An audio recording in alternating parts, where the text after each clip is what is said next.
Leap Enforcer Podcast, episode 10. We are back. First podcast in a while. Sorry. My life has been hectic as hell this summer. I've had so much stuff going on. So, house projects, family stuff.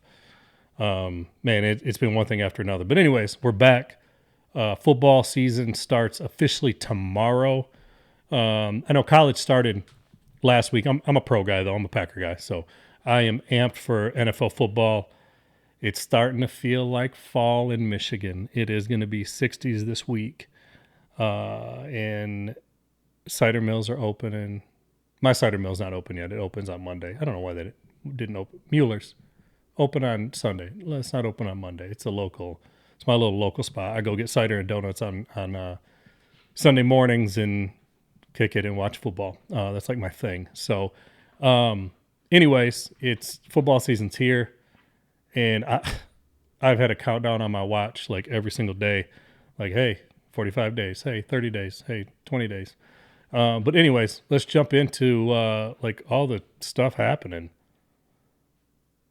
Did you guys know Michael Parsons is a Packer? I still can't believe this shit. Man, I was at work last week, and I was talking to some of the guys at work, and a couple of the guys are Lions fans. Well, most of the people I work with are Lions fans.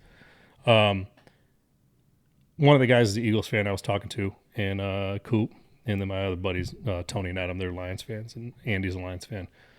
They were all, I'm like, man, I don't know, something just feels different with this Michael Parsons thing, man. Like our odds moved from Monday from like plus 4,100. Now it's like plus 450. The Cowboys were like negative, like minus 2,000. And then they were like minus 300 at that point. I don't know. It just felt different. It's not a move that Green Bay makes, but it's also a move I felt that was necessary. When Myles Garrett was not available, but when it was going through like the contract stuff, maybe Green Bay will get him.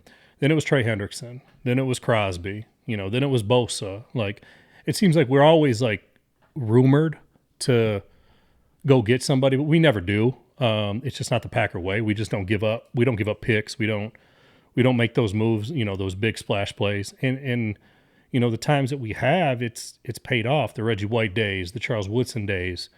But it's just not the Packer way. So most people were, doubting it. I was doubting it. I mean, I even told Tony and Adam, I was like, man, that's probably not going to happen, but something feels different. But, so, man, when the news came off that we got, it hit my phone, ESPN, Packers traded, I about lost my shit at work. I know I like yelled out something like holy shit or whatever it was. And a couple people were like, man, you got to be kidding me. And this type of move is not a move the Packers make, but this is a type of move that we've needed for the last couple of years. I mean, if you look at like the Philly playoff game, or you look at these teams when we go play like Jalen Hurts, and you get Goff, or you get last year Sam Darnold.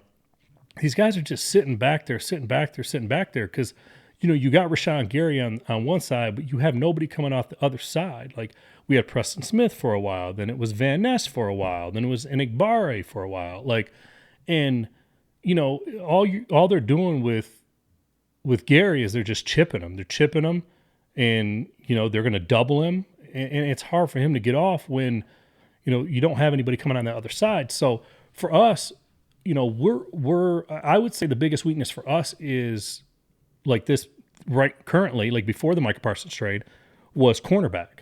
Like, our corners, in my opinion, we lost Jair, which I understand, and he's in Baltimore, and he's really not even practicing right now, so it kind of makes sense on like why we lost him.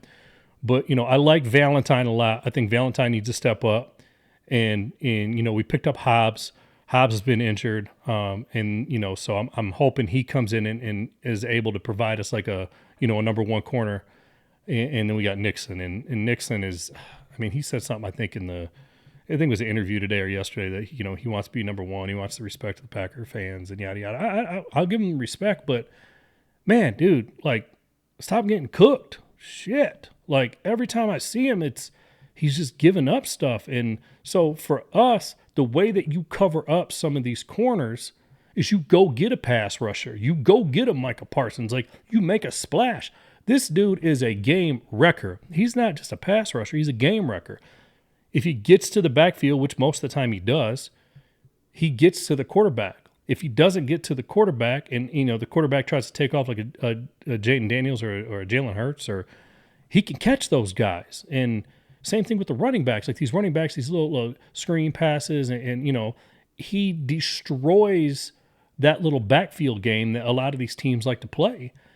We haven't had that, and now with him and Rashawn Gary on both sides, man, I cannot wait to see how disruptive this pass rush is, and all that's going to do is help out these corners. It may help take Nixon to that next spot, that next level. It may take Hobbs to that CB1 that we need. It may take Valentine and make him, this stud, corner, because when the quarterbacks don't have time to throw the ball, it makes the corners look a hell of a lot better. And then you got Evan Williams. We still got Bullard back there. We still got McKinney back there. I think we can create a lot of turnovers based off of the way that Micah Parsons, Rashawn Gary can pass rush. I understand, I'm going to get into the Kenny Clark thing real quick. We don't give up draft picks in Green Bay. We gave up 2 first-rounders, most likely going to be late first-rounders. I mean, we're talking probably picks 25 to 32 probably, depending on how we finish the next 2 seasons. First off, we haven't drafted very well in the first round anyways in the last probably 5-6 years. Outside of, we'll see how Golden does this year. I think he's going to be an absolute stud, but I'm going to get into that in a minute. So the last 5, 6, 7 years, we just haven't drafted all that great in the first round if you go back to our draft picks. Kenny Clark, I love Kenny Clark. Kenny Clark is one of the most stand-up Packers, my favorite Packers. He's always going to be a Packer in my opinion. Actually, I got some Kenny Clark cleats over here in gloves from the Bears game a couple years ago. I like Kenny Clark. I mean, hell of a nose tackle for us. But if you look at what we were paying him and you look at his decline last year. So this whole internet thing makes me laugh about Micah Parsons not being able to stop the run. But Kenny Clark can. So if you look at PFF numbers last year, Kenny Clark actually ranked lower than Micah Parsons against the run, which nobody would actually post that except for Packer sites because it's not the narrative that ESPN wants or the audience of the teams that didn't get Micah Parsons, i.e. Lions fans and 31 other teams. So when you look at things like that, it just kind of brings to light how big of a move this was for us. And what I'm saying by that is this is a monumental move for us to try to get over this hump. We've been in this playoff position. We're always in the playoffs. We're always consistently good. This takes us to that next level. It's Super Bowl or bust. It is literally Super Bowl or bust. When Goop makes a move like this to go get a Micah Parsons, this is for a Super Bowl. This is not for anything else outside of that. And, to take us to that level, I think there's so many ways to look at this. People talk about, back to the Kenny Clark thing, about the nose tackle situation. They say that, we're going to miss him. We probably will miss him to an extent. But we do have moved Van Ness inside. We still got Wooden. We still got Wyatt. We picked up Nazir Stackhouse, which I think he was an undrafted rookie out of Georgia. I think he's going to be a stud for us nose tackle-wise. He's a big dude. I think he's 6'4", 340. So I think he's going to fill in very well. We have people that can fit that void, in my opinion. And they're younger. The youngest team in football just got younger. So I think we have the linebackers. We have everything that we need to make it to that next step. And people don't realize when you add when you add a Micah Parsons to a Rashawn Gary, all that's going to do is it's going to give Jordan Love more opportunities because he's going to have more possessions, in my opinion. It also allows Jordan Love and Matt LaFleur to be more aggressive in play calling because now you got, Gary and Parsons that can go back and get the ball back. You got McKinney, you got Bullard, you got everybody back there. Evan Williams, we got Quay Walker. We got a solid defense. That allows us to be more aggressive, and we need to be more aggressive. There's so many times last year that, and I'm not saying for Jordan Love to just start throwing in coverage. That's not what I'm saying. I'm saying be more aggressive on these 4th and 1s. on the play calling, on the way that we manage a game, instead of just, like, oh, on third down, let's just run like a safe play.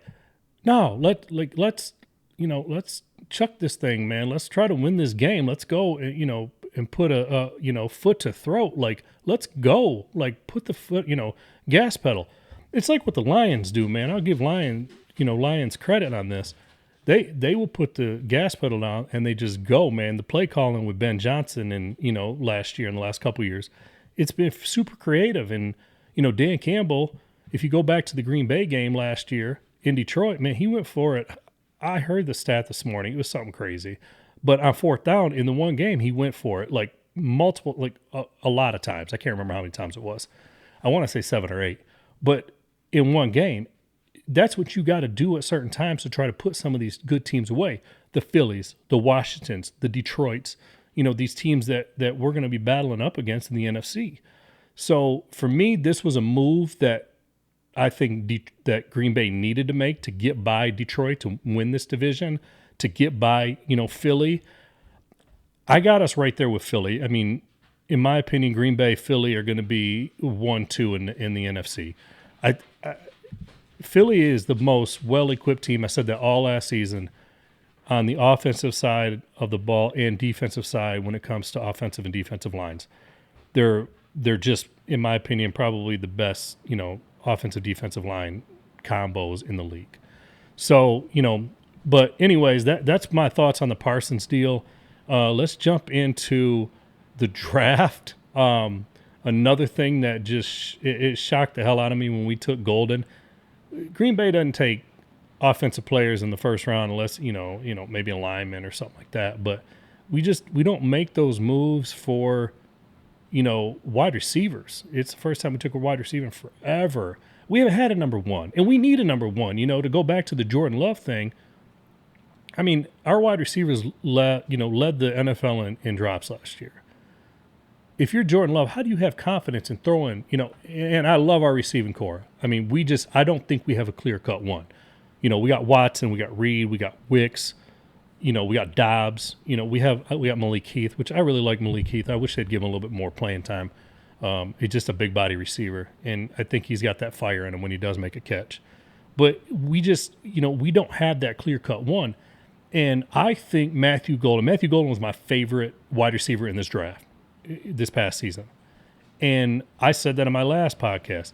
This dude has Justin Jefferson, Jamar Chase qualities written all over him. I'm not saying that he's going to be that guy, but I would not be surprised if he's a top 5, top 10 receiver in football in the next 2 years. The guy has legit speed. He gets off the line of scrimmage quick. He's super twitchy.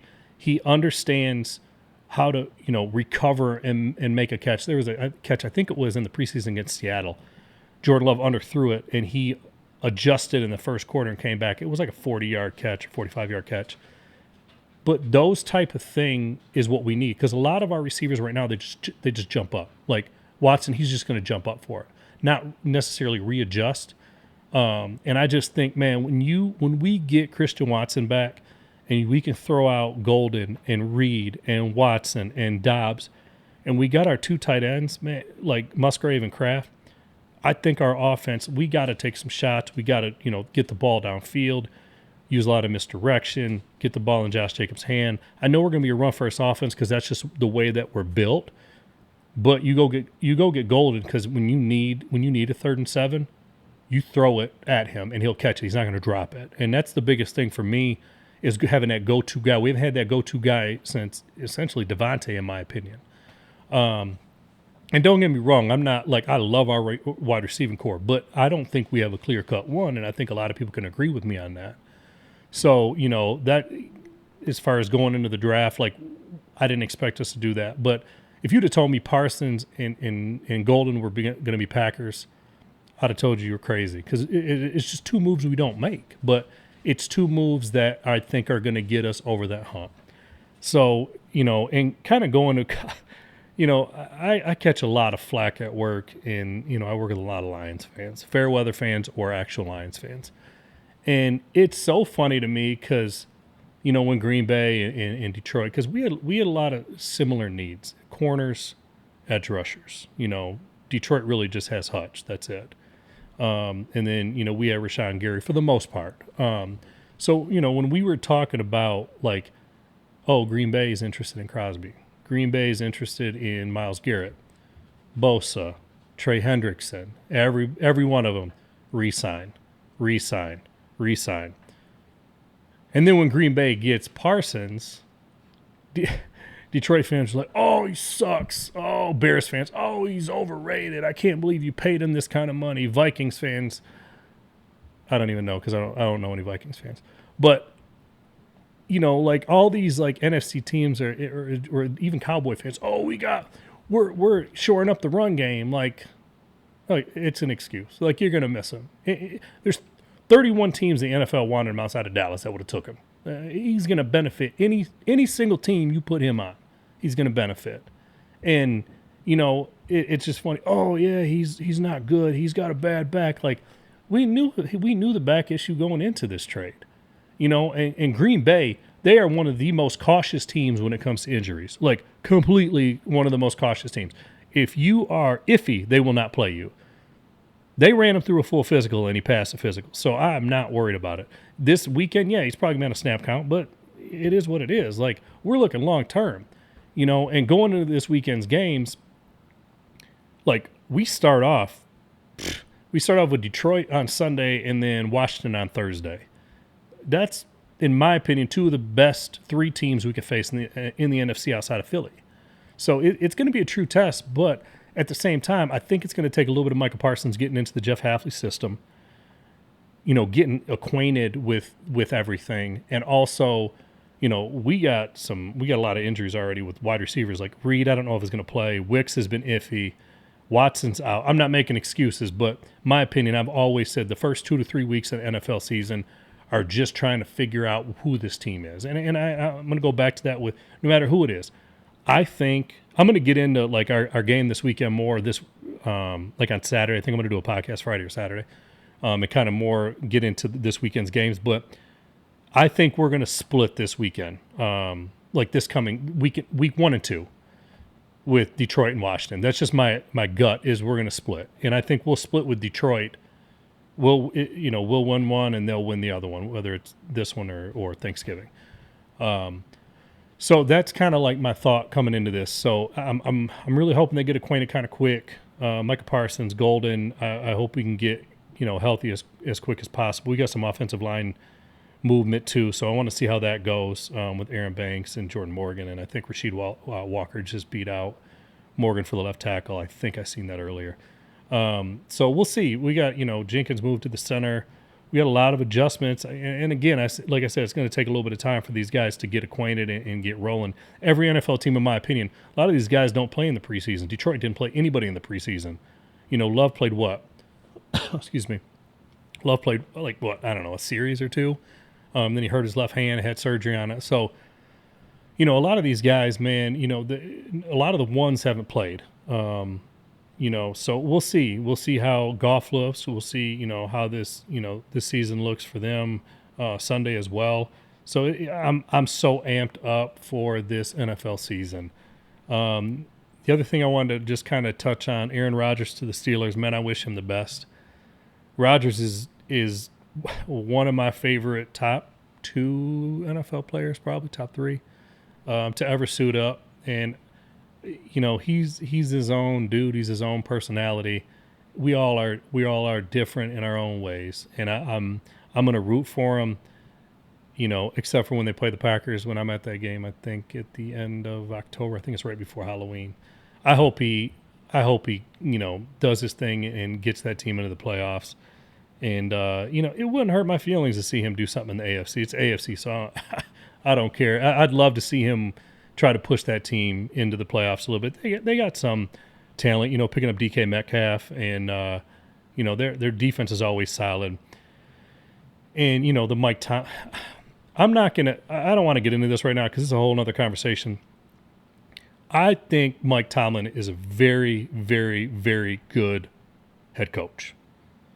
He coaches for a franchise that does not replace head coaches. They just don't. Like, they've had 3 head coaches, 50 years or something crazy. They just don't replace head coaches. So this whole thing that Mike Tomlin is this like top tier, top 5 NFL coach all time or top 10, I don't get it. And I'm not hating on Mike Tomlin. I like Mike Tomlin as a coach.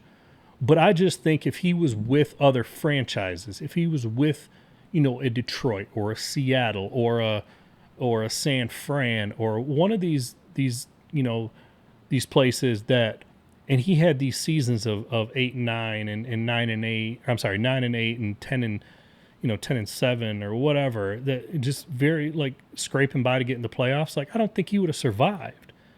So this whole notion that Mike Tomlin's like the greatest coach of all time, I don't agree with it, and I think Tomlin's a good coach, but I'm definitely putting him like second tier, like above average, but not great, in my opinion. Like very good, yeah. But he's going to fall into that category, like very good coaches. Like I think Kyle Shanahan's a good, really good coach. LaFleur, he started off really well. I think he's a really good coach. I don't think he's great. I think he's better than average. I'll put Dan Campbell in there, like very good coach. But yeah, Tomlin's done it for a very long time, but he's also done it for a franchise.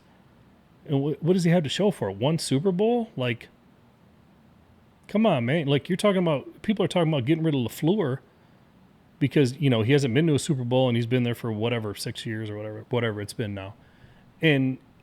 But just because Tomlin's been there for, 20 some years or whatever it is, it's okay. So he gets a pass on 1 Super Bowl. Like, I don't know. I'm not going to get into all that, but that's a whole nother conversation I'll have.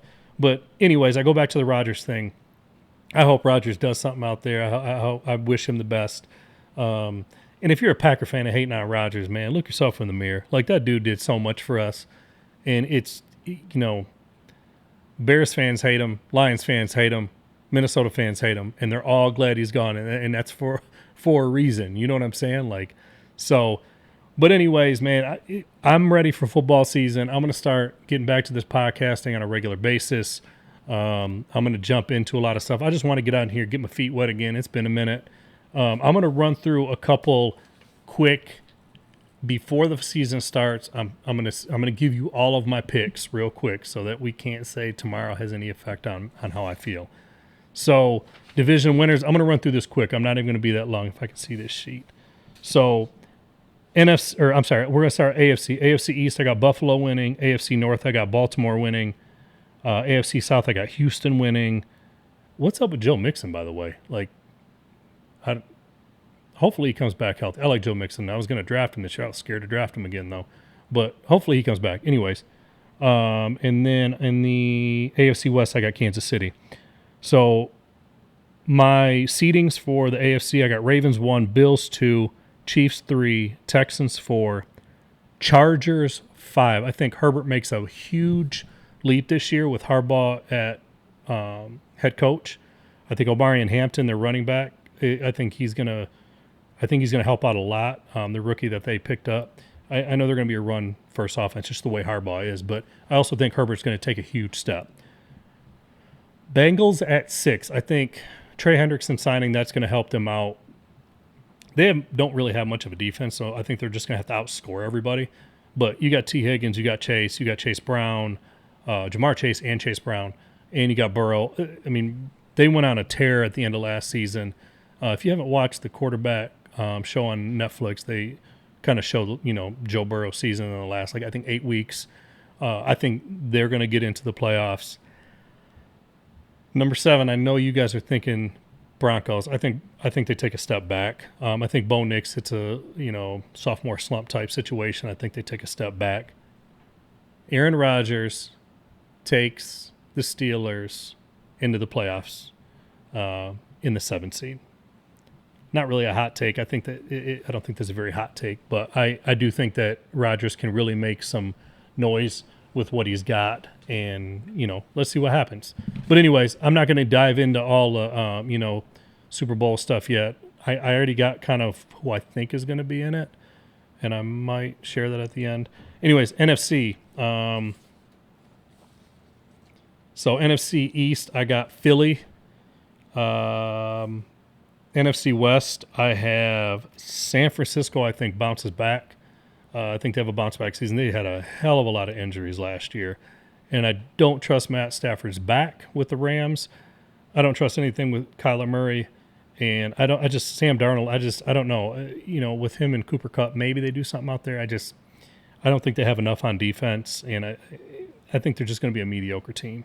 So, and then the NFC South, I think Tampa is going to be a team. I think they're going to surprise a lot of people this year. That's kind of like my dark horse, like watch out team. Baker's going to sling it. Godwin's coming back. Evans is there. They got, good run game with Bucky Irving. They have a solid defense. They got a good line on both sides of the ball. They're like my dark horse that can definitely like wreak havoc on the right teams, and they could surprise some people in NFC. NFC North, man, you guys already know who I'm picking. Fuck, go Pack, go. Lions, this ain't it's not your year. I'm sorry. Micah Parsons, Matthew Golden, you guys lost both coordinators. Aaron Glenn, bye. Ben Johnson, bye. Oh, and then didn't you lose a couple? What is it, Ragnow and Glasgow? I know Ragnow retired. He's like, I'm out. I can't deal with this shit no more. And then Glasgow, I think he's playing this weekend. I don't know. Anyways, you guys are taking second in the division. Here's probably maybe a little bit of a hot take. I hate to admit this. Bears, I think, finished third in the division. I think it goes Green Bay, Detroit, Chicago, Minnesota. I think Minnesota takes a huge step back. Huge step back. I'm a Michigan guy. McCarthy ain't an NFL quarterback, man. And I'll eat my words if I'm wrong. I just don't think he's going to be an NFL quarterback. I don't think he's going to be not even an average NFL quarterback. I think he's going to be your bottom. When you rank 1 to 32 starting quarterbacks, I think in 3 seasons, I think you're going to rank him 25 to 32 or backup. I mean, I just don't see it, man. I mean, Harbaugh wouldn't even let him throw. What was it, again, Penn State, like the whole half, the one game, it was like all run. Like, I don't know. As an NFL quarterback, I don't see it, and I wish him the best, but maybe a little bit of a hot take. I just think they take a huge step back, and I think Chicago takes third in the division. Real quick to run through seedings for the NFC, in my opinion, for this season. Philly won. I just think Philly still, they're the most well-equipped team in football all the way around. I think Green Bay is the only one that has a legit shot to get at them and maybe make it out of the NFC for the Super Bowl. But I got Philly 1, Green Bay 2, Tampa 3, San Fran 4, Lions 5, Commanders 6, and I have the Rams squeaking in if Matt Stafford's back holds up. That's my only cause of concern for them is his back. If his back is screwed, Devontae, Puka Nacua, Higbee, Kyron Williams, it don't matter. They need him healthy. Little hot take real quick of the NFC. Minnesota, if you start the season 0-4, 1-4, 2-4, whatever, and you're last in the division, do you make a call to Atlanta? I would. Hey, what's it going to hurt? You're going to get Atlanta to eat, most of Kirk Cousins' contract. That's my hot take, I think, of what happens this season. I think Kirk Cousins ends up there. I don't know. Maybe not too much of a hot take, but I think it is because nobody wants that contract. But if Atlanta pays for it and they ship Cousins out, Cousins would be the only savior in Minnesota, in my opinion, this season. But that's just my opinion. I just don't trust McCarthy. They got a hell of a team outside of that. They got one of the best receiving cores, one of the best tight ends. Aaron Jones, love you. Like one of the best run games, one of the best defenses. I just don't trust McCarthy. So, hell, let's just do it. Super Bowl picks. Baltimore out of the AFC. And, man, Packers out of the NFC. Packers are taking this shit this year. I'm riding with it, man. Michael Parsons, Golden, Packers, Ravens. I'm not going to call it Super Bowl because you guys already know who I'm going to pick. If my heart was picking, I would love to see Green Bay, Pittsburgh. Like, just to think about Rodgers going against Green Bay in the Super Bowl it'd be kind of wild. But anyways, NFL, that damn Pittsburgh Green Bay game, ship that shit to Lambeau, man. That game should not be in Pittsburgh. That game needs to be in Lambeau. Like, figure this shit out. You guys got, like, I think it's week 8. I know you can't, but that game should have had Rodgers coming back to Green Bay. Anyways, it's Packer season, baby. Lions, sorry. Eagles, I think you're the best team of football, but you won't be the best team of football at the end of the season. Packers, Ravens, Super Bowl, Micah Parsons, Golden. Time to hoist the Lombardi in Titletown. Thanks for watching. If you made it this far, I appreciate it. So, Leap Enforcer Podcast, episode 10. I am Chris. People call me Leap Enforcer online. I appreciate you watching. Give me a follow. Leave me a comment. You talk shit, I just disregard it. So, have fun with it. It'll just go off in fucking internet land. So, anyways, we out. Go Pack, go. Football starts tomorrow.